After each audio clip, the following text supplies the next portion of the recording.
Today we're going to be talking about self-love. And self-love is the practice of nurturing and caring for yourself with kindness, compassion, and acceptance. It's not to be confused with self-care, and there's a whole bunch of different terms that talk about different things that encompass a similar feeling. But it's important to make the distinction between the feeling of appreciating yourself and what self-love truly is. I would say self-love is not a feeling, but it's definitely a state of being. It involves recognizing your own worth and embracing strengths and weaknesses. It's not about self-improvement, where you think about improving each aspect of who you are, but ironically, it's the first stage in self-improvement. It's about prioritizing your personal well-being and happiness. One thing I'd like to say about it, just to get us started, is when you like something, then you'll actively seek out to do that thing, right? If you enjoy doing math or whatever it is, you'll go and do more math. When you like yourself, you gain the ability to enjoy the time you spend with yourself. It creates this new relationship with yourself where you're able to enjoy just about everything you do. And it's not because you're enjoying the thing, it's because you're with yourself. The first stage in self-love is really having a deep understanding for what it is.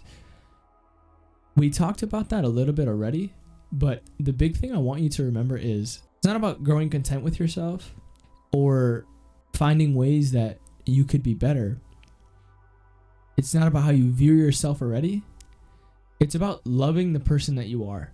The reason why I say it's the first step in self-improvement is because without a profound understanding of who you are, not only in the sense of I know who I am or I know what I like, but understanding where you're at, right?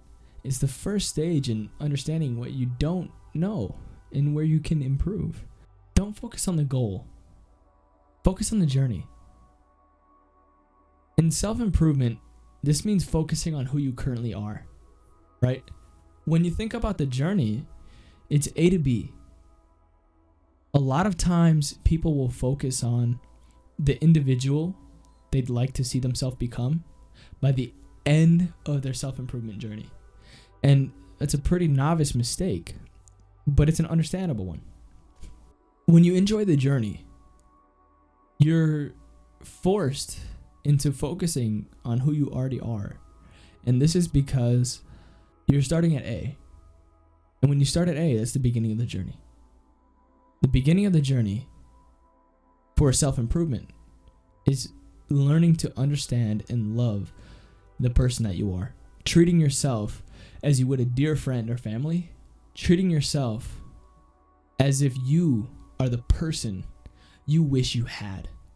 Forget about goals in self-improvement and in self-love.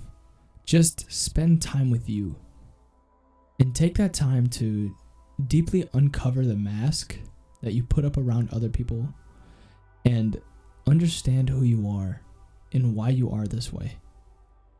Stop putting yourself in uncomfortable situations. Set boundaries if you need to, but do things that you enjoy. I make these videos about the things I do because not necessarily I want to help others, which I do, but because I love it. I love the things that I talk about, and this is part of my journey. I learn just as much making these videos as you do watching them. It's also important to mention that you cannot, in this process, dwell on the person that you once were or your actions. Now, people like to say, hey, I don't listen to the things that other people say. I follow their actions. But your actions may precede you, but they're not necessarily defining or definitive of the person that you are. You decide the person that you are and the person that you want to be.